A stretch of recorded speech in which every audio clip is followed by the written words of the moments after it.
we have a panel. It's how challenger brands are stealing share of voice with disruptive marketing. Chairing this panel for us, we have Marco Bertozzi from TheZoo.London. I'll let him introduce his panelists. Hi everyone. Hello, hello. Are we all ready? Brilliant. Are we scary at the front? We're quite scary. Yeah, too scary.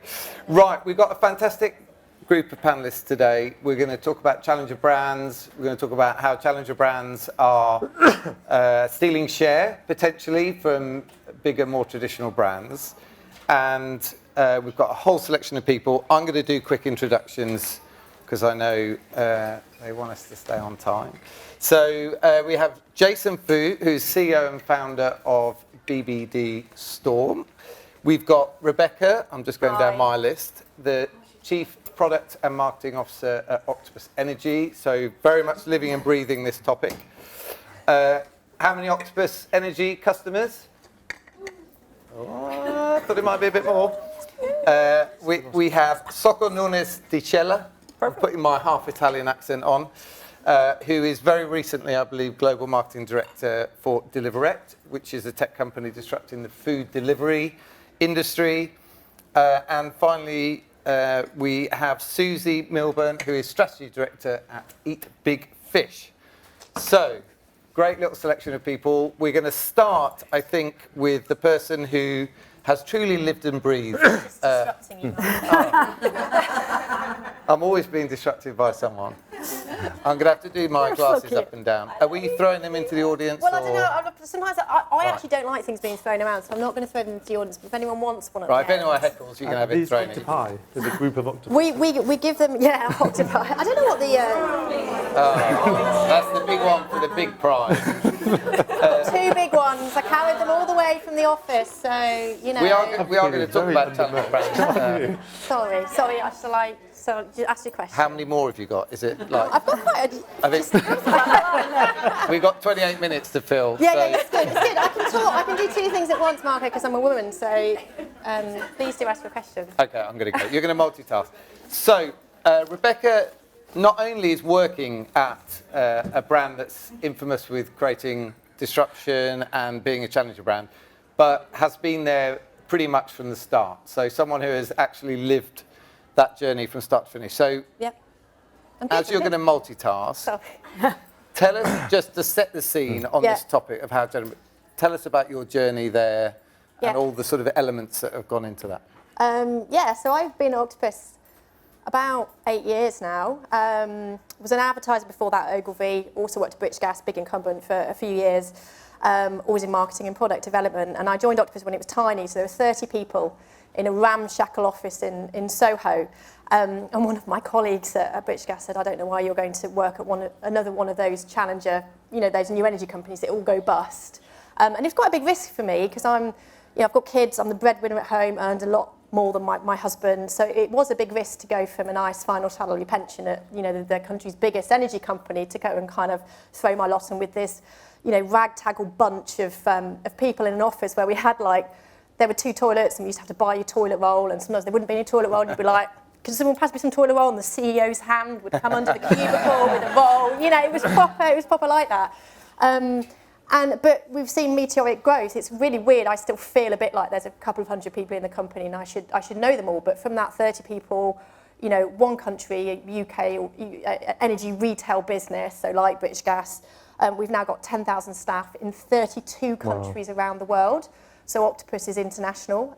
We're the biggest energy supplier in the UK with 7.5 million customers, I think. We've also got 2-3 million customers outside the UK as well, France, Germany, Spain, Italy, Japan, big in Japan, USA, and we've got all kinds of other businesses as well. So it's been fairly meteoric, but still with a very small team. So I still very close to my boss, the CEO and founder, Greg Jackson. I've spoken to him 3 times today already. I'll phone him after this to let him know how it goes. Incredibly tight team of people, even as we've grown massively.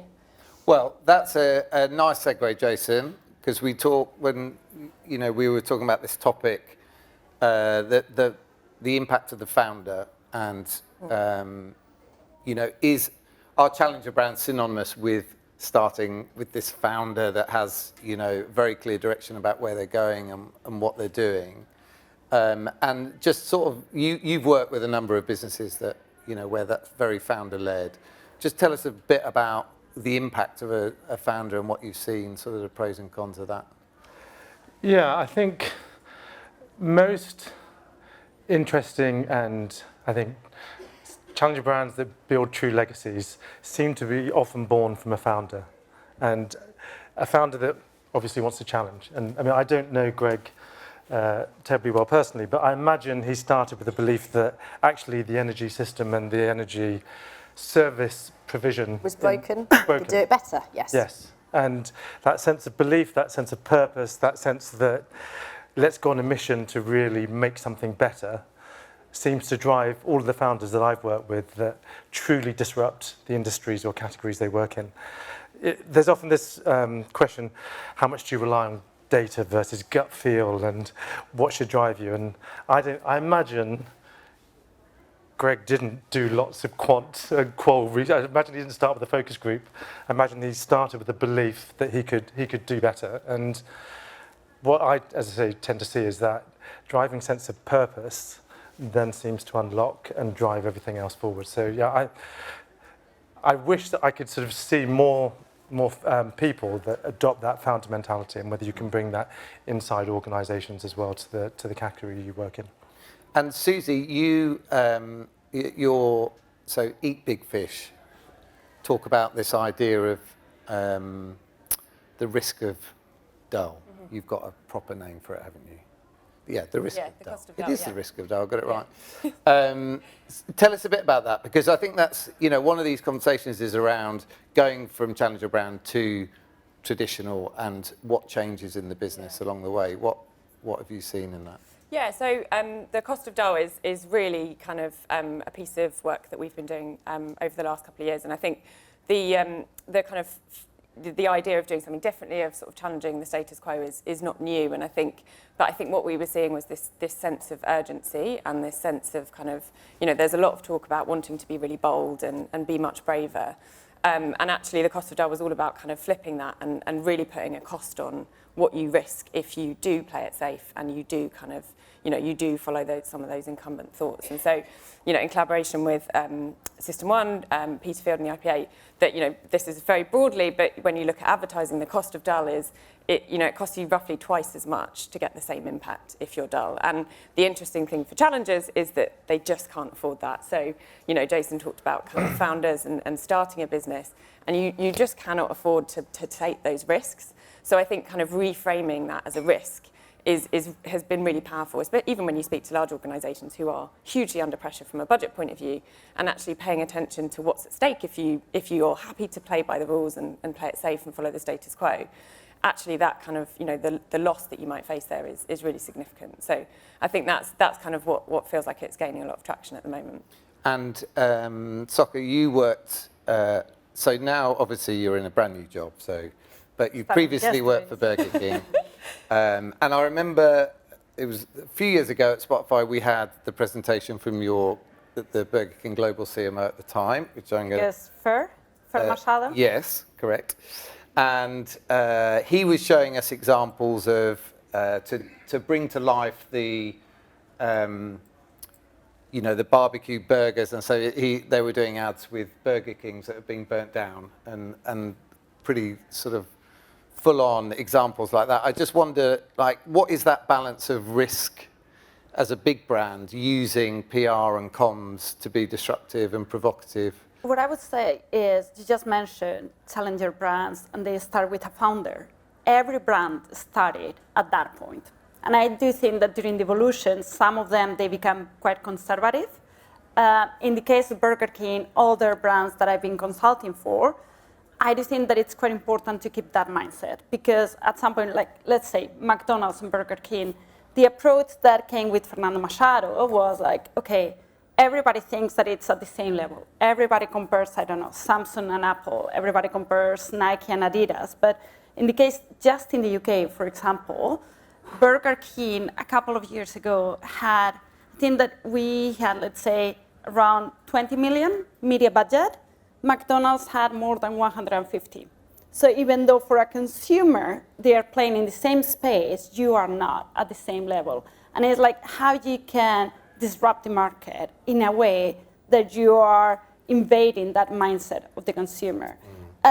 And you cannot be conservative if you want to break those rules, but you have to always, for me, it's like, keep in mind what are the pros and the cons, what is like the right side of history. We always say, like, when you are playing so close to win that you're like, maybe you're gonna cross a line sometimes, but it's something that the whole company has to be aligned. The leadership team has to be quite on board with that. I think that's very important, that everybody keeps that, challenger starting position mindset, but we are all on the same boat. Agencies, partners, whoever, because then if something goes wrong, it cannot be like, it's your fault, because then there's going to be a culture of fear. Yeah. So you have to be prepared for that. You always have to have a plan A, B, and C. You need to understand that if you're a challenger brand, maybe your main competition, it's not going to enter that field because they have more to lose than you have. So it's like, it's really easy to be fearful and say like, oh, now we are big, we have a lot to lose. But at some point, it's that risk of that. There's like, you can win a lot if you are playing with that disruption. Where would you say you're on that journey, Rebecca, in terms of how do you think about, do you even need to, like, I guess this is where it becomes the sort of crossover. Do you even need to be disruptive or provocative? Is that unnecessary at your stage, or is that what you leave behind? I mean, I never think we set out to be disruptive. We just set out to be better than something which was a bit shit. And I think we continue to try and do that. And actually, the culture that we've built internally, so very small senior team. I have a very small marketing team, so I have about 20 people in the UK team, but that's across PR, social media, designers as well, because we do all of our creative in-house and our media buying in-house. It's all in-house. So that's the total thing. And it means that we can still, we can be incredibly quick to get new stuff out. We can still challenge things, because if it's not right, we can change it. And actually that means that we're constantly because we're so close as a team internally and so close to customers, it's about taking an idea and pushing it out and trying a new thing without having to go through all the interminable stages of, when in a traditional kind of marketing system. Yeah, I mean, so for you, the in-house, when it comes to the marketing and media side of things, that's been, so speed and being able to adapt quickly to the... Yes, and cost efficiency. I am fundamentally tight as a marketeer. I don't like spending money at all. My CEO told someone recently, Rebecca's the only marketing director in the world who tries to get less budget each year, because I actually get off on having less money. He's always trying to give me more. So we spend a fraction of the amount that other companies do. And I said no creative costs either. Now, that's not a model that I would recommend. The reason we do everything in-house is I'm ex-agency, I'm a suit, and I have a creative director, and I have someone I've worked with for 20 years who's a media buyer, right? Actually, agencies, and we've managed to hire great talent. It doesn't always work, but it's worked incredibly well for us. I think the sort of budget constraints, Susie, I'm just thinking about, like, when you're working on strategies with clients, is budget constraints the thing that makes the sort of early companies, the starter brands, the challenger brands? Is that basically it's the necessity of having to work around budget constraints? Yeah, and I think budget's often the easiest constraint to really understand, because it's probably one of the most emotive things within a business, where people are putting a lot of kind of their personal brand, I suppose, into it. But I think, it's not just budget. It could be time. It could be other capabilities. It might be that you want to enter a new market and you maybe don't have the resources or the people. And we often think about, I think one of the things that makes challenges so interesting is that in some cases, when you face a constraint or you face a challenge, a lot of businesses or, organisations will just lower their ambition and kind of, mitigate for it. So, we can't do what we originally wanted, so here's an adjusted plan. And I think the thing that, we always try to take from challenger brands is that they raise their ambition, and that's a really interesting way of thinking about constraints. So rather than kind of, moving away from them, actually, even if you don't have constraints, a really good kind of tool to use is how do you increase your ambition and reduce the resources that you have. It's also about thinking differently, right? So, for example, I've just bought all of these here. I mean, there's a cost to these, but actually this is completely free marketing. Like, they'll all go, everyone will take one. I love talking to marketeers because you're all like slightly self-promoters, right? More of you will go and post on LinkedIn that you've been here and you've heard us than if I went talking any other industry forum. Everyone who takes one of these will probably tell one other person, oh, I saw this woman today from Octopus and she talked this about the business. You know, there's real commercial value from that, and it cost me absolutely nothing to pitch up at this event with a bag of octopuses. You know. Exactly. So merch, very important. But I always say, for example, let's take one. But I always say that limitation breeds creativity. Exactly. It's Yes. like, Yeah, and totally. it's completely when you are like we cannot do this because we don't have the money. So what can we do? Is that problem solving? Is that challenge? And then when you are recruiting or when you're creating a team, agencies, is that mentality that you have to have. It's like, maybe it's good that you don't have the money because then you're going to dare to do something completely different. Or you're going to consider a crazy idea because like, well, we don't have the budget. And then when you have unlimited resources, sometimes you just waste them and it's the comfort zone. Yeah. And, sorry, go on.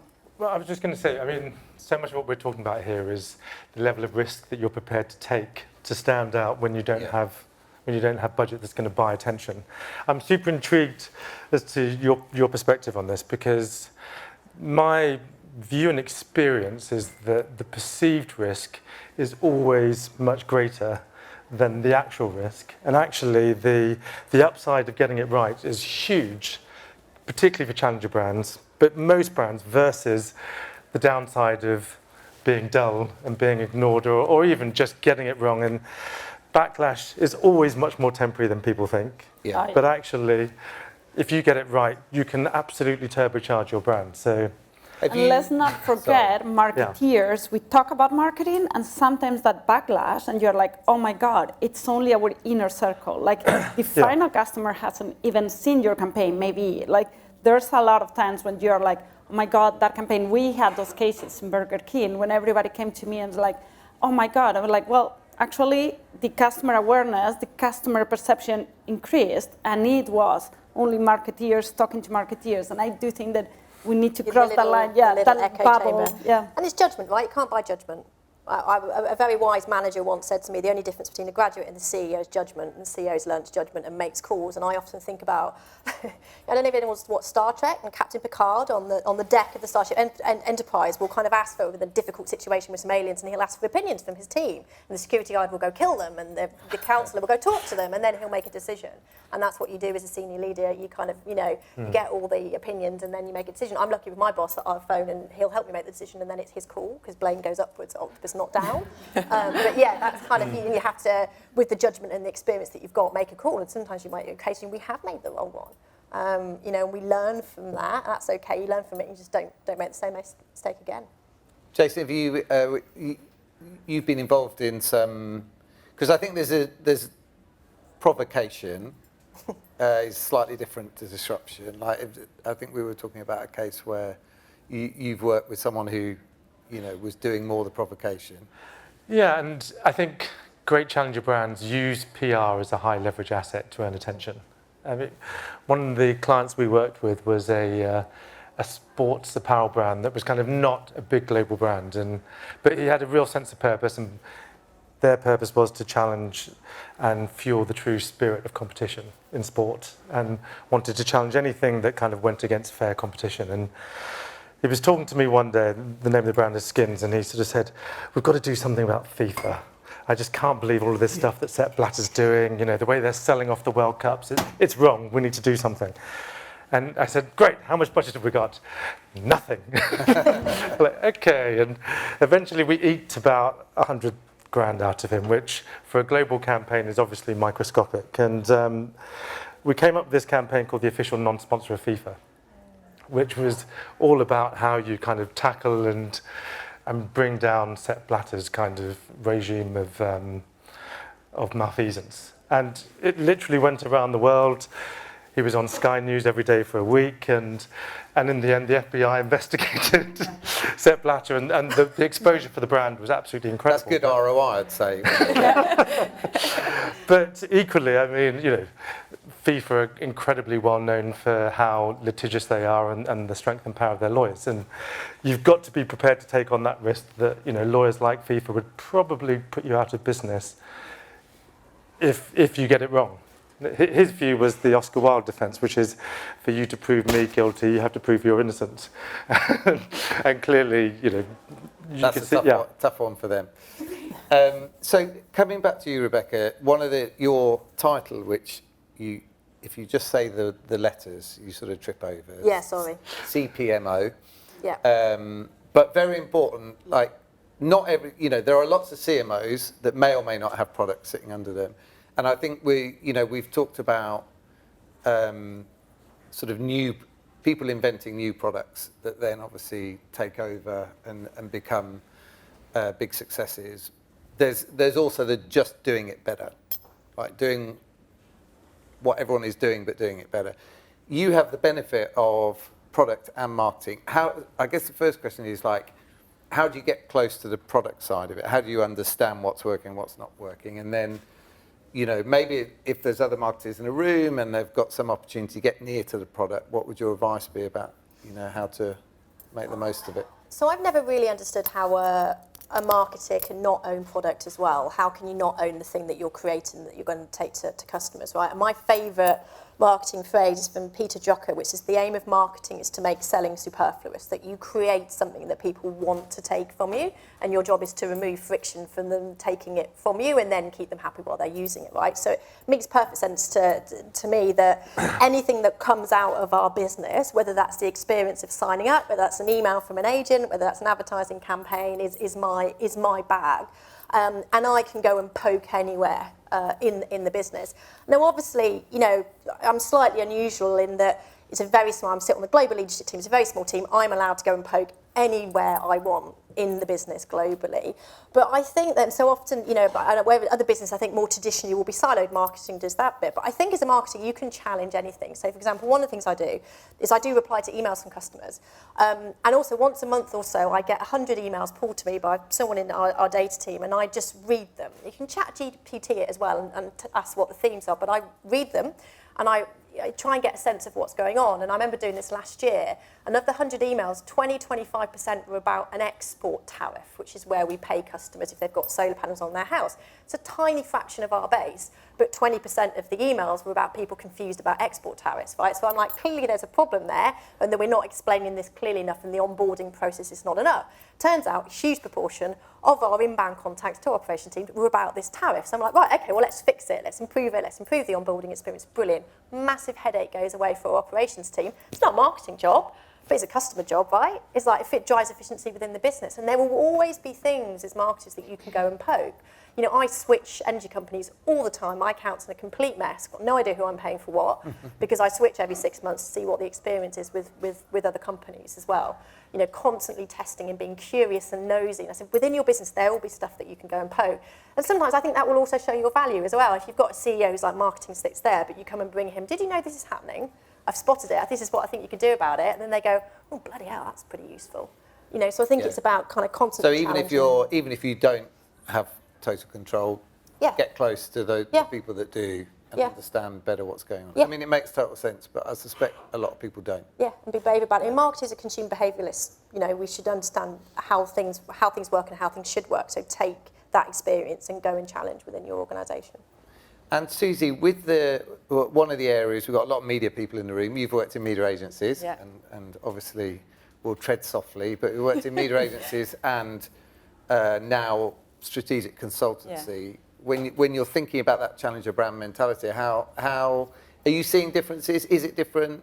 Is strategy just the same thing everywhere, or how are you approaching the world differently for challenger brands? I mean, there are lots of similarities. I think the one thing I think when I started in this role, probably about 4 or 5 years ago, that was really struck me was often the point of kind of, I suppose, the default or the comfort zone of media planning is, you know, benchmarks, optimizing, kind of improving what you've always done. And I think very much what we do is, you know, we call that path dependency, the idea that best practice is something that then just becomes locked in. And I think you've all spoken about kind of poking at those things and actually not always challenging them, because sometimes they might have been right in the past, but if you've got a different ambition or the world's moved around you, then those things don't always work. And I think that's a very different starting point. So now the way that we work with clients is really understanding what's that incumbent mindset, what's the behaviour, not just within the organisation. So what are the practices that everyone just says, oh, we've always done it that way, or we know that works because of X, or, you know, that we just do it that way because we just do. And also what else exists within the category that the client operates in. So, you know, I think that sense of Octopus really wanting to just do things better, like that only comes from a place of accepting that the rules of that category just have to change, and, you know, you can't play by that. So I think that whole mindset of, and that, don't get me wrong, benchmarks, all of that analysis within the media landscape is hugely important because clients are spending a hell of a lot of money. But that starting point of, you know, how do we optimise what we've done and add something new? I think where we come at it is from in a kind of more strategic consultancy world is what's not working and what are the barriers to the ambition and how do we kind of unpick some of those. Just a quick segue, that you would think a disruptive brand like ours might just use new media channels, but actually one of the biggest upticks that we saw was when we started doing TV ads on ITV. Because that Coronation Street break is still pretty much Traditional media. Oh, it's good to hear. Traditional media people in the mix. Probably TV people who shoot me for saying traditional media, but... So we are getting close to time. I can't actually see the clock, so I'm just looking at my own. But just in terms of what you see from a consultant perspective, if we've got larger brands and challenger brands who are thinking about this topic, is some of the stuff we've talked about when it comes to challenger brand, is that just the sort of shiny thing, it's a necessity out of constraints, or should the bigger brands be thinking I think like everybody should be thinking about it. And not only is like the media landscape, the customer needs, everybody is shifting so quickly. I just think that it's a mindset, something that every marketeer should be doing every day, thinking, how can I challenge myself and my team every single day? What can I do like today that is different to what I did yesterday? I do think what you were mentioning, like the agility, the fastness, like respond to what is happening, that's the main opportunity that we had. Like in big brands like Burger King, but also small ones, we see how small things go viral. Like, you know, it can happen from anything that was like, I don't know, in the London Marathon, like on Sunday, and then brands reacting to it. But we need to think, we need to keep your eyes peeled, I think, and also listen a lot. You mentioned, like, what is the difference between a junior and a CEO? Well, maybe you are not in contact with everyone. You are not your role, like you are not the market. So keep listening, keep talking, and that will bring ideas. If not, I think that every brand will get stuck. Like, for me, that's kind of like your day in, day out. More than media planning, more than any other thing. It's like question yourself every morning, what can I do differently? Well, I think that's a great place to end. Thank you very much, everyone. Obviously, if anyone wants to have a chat, come and grab them. Please take an Octopus, otherwise I'm stressed out to the venue manager.